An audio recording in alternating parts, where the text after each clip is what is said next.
matters, welcome back. The beta for the 1.5 update is live and we can finally test and take a look at the most anticipated ship in Elite Dangerous at the moment, the Federal Corvette. We're gonna take a look at its base stats, with the best available modules equipped, and of course its combat capabilities. It does look a bit smaller than the Anaconda. It has the most unique design in the game, I have to say. That's my personal opinion. But it is a bit smaller than I thought it will be. That doesn't matter. If it's good in combat, then that's all I care for. So we're gonna go right ahead now and take a look at its stats and see how we can improve them. Of course, how good it is in combat. Before we go ahead and take a look at its base stats, let's see the cockpit, the view from the cockpit.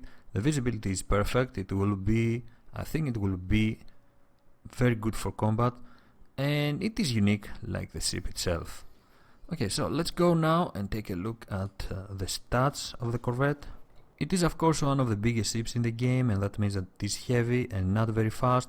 With its base loadout, its top speed can go up to 198 meters per second, and its push speed can go up to 257 meters per second.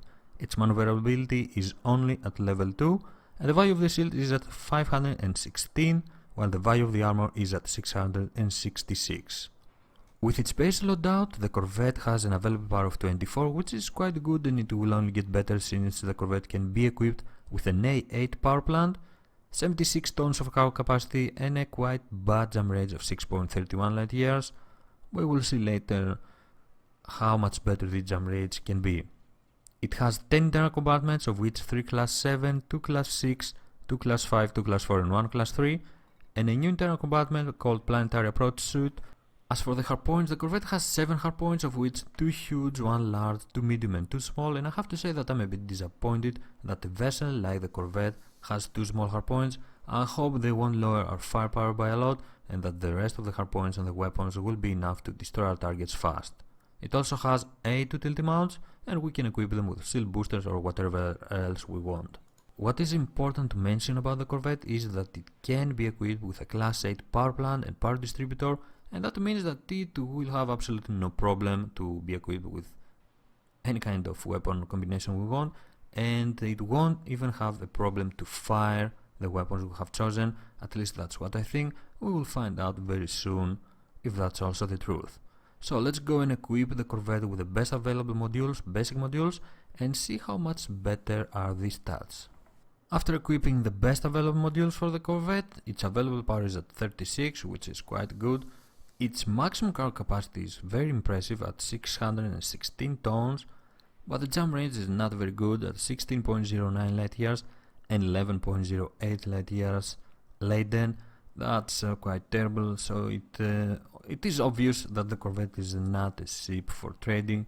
We're not gonna get into the details, we're not gonna see how good is the Corvette in the different activities of Elite Dangerous. We will wait for the release of the 1.5 update, because things in beta tend to change, and sometimes ships are not the same from the beta to the release. The detailed review will come after the release of the 1.5 update.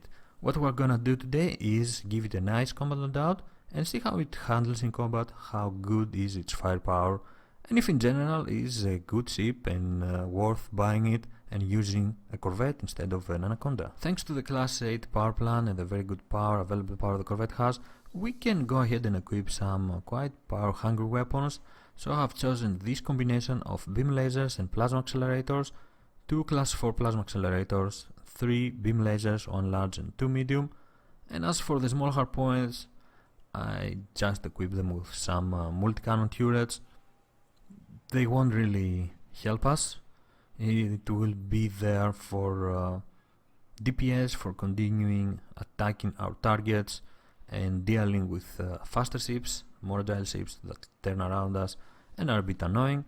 As for defensive modules, 6 shield boosters, 5 A0, 1 D0 and 2 hit shield launchers. I have no idea if we are gonna have problems with hit management, but since we have 3 beam lasers and 2 plasma accelerators, it will be nice to have some hit shield launchers, an A7 shield generator and an A6 shield cell bank, So we're gonna use this loadout. The jump rate with this loadout is at 14.10 light years.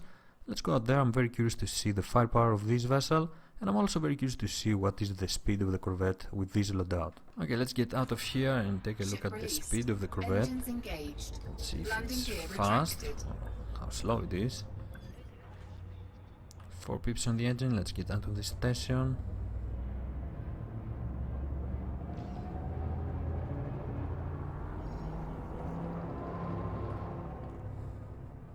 Okay, our normal speed is at around 214. Yeah, 214 meters per second, and when we boost,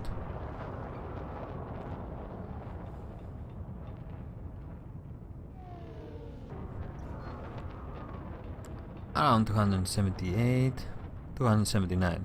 It's not bad for such a big vessel, and it is quite heavy. It's a normal speed if you ask me. So let's go and start shooting at enemies. See how fast we can kill them.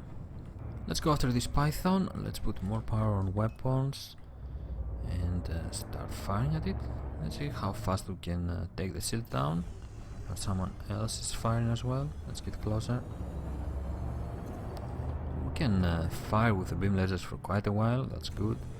And it is of course because of the class 8 power distributor.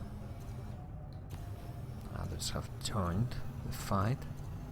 We're doing quite nice damage. Okay, let's get closer and try our plasma accelerators.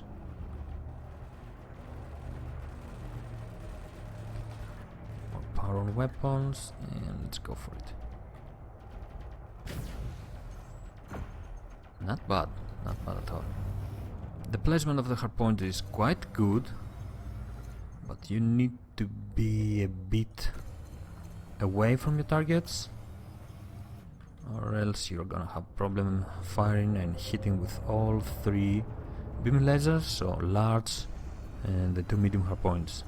Other than that, the firepower is very good. Let's finish it with the plasma accelerator if we can. The problem with the plasma accelerators is that you need to aim carefully, or else you might miss. Ah, that was close.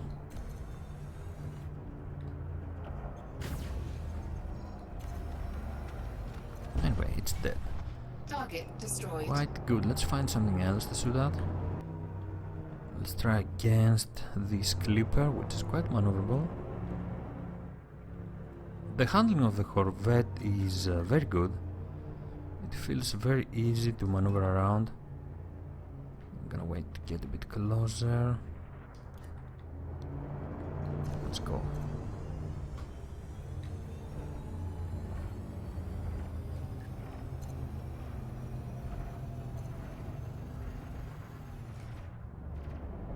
Okay, let's give some time to our weapons to recharge.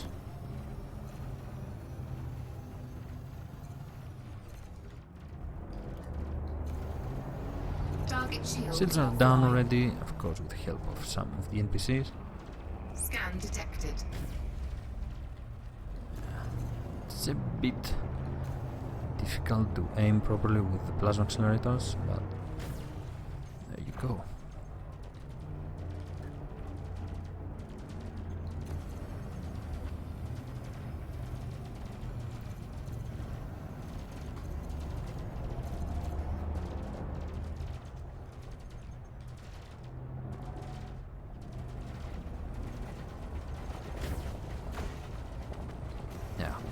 It's quite devastating when you manage to hit your targets with plasma accelerators, the 2 class 4 plasma accelerators.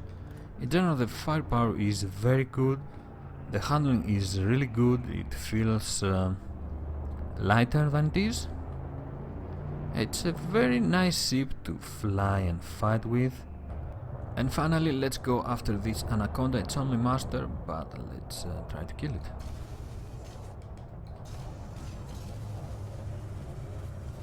Yeah, quite good damage again on the shields, and the maneuverability allows us to stay close to it without any real problem. Shields are already down. Target shields offline. Warning. And it's an easy target for our plasma accelerators. Heat sink deployed.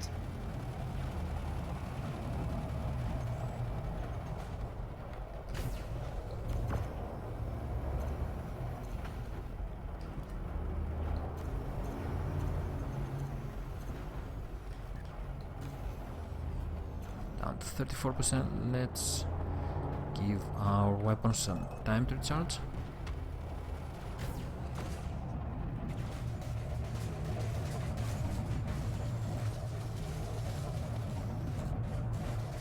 And return and finish it.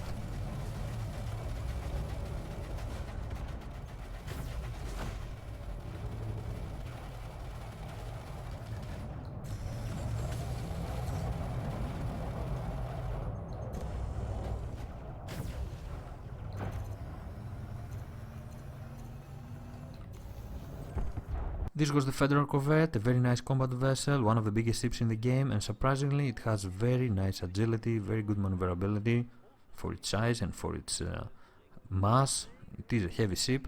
Its firepower is devastating, it can destroy pretty much everything, and later when we will have more options, better weapon choices for the huge hardpoints, it will only become better. The only thing I don't like with this vessel is the two small hardpoints, but they are not too big of a problem. Thank you very much for joining me watching this video. I'm Scout of Love, and I will see you next time. Bye bye.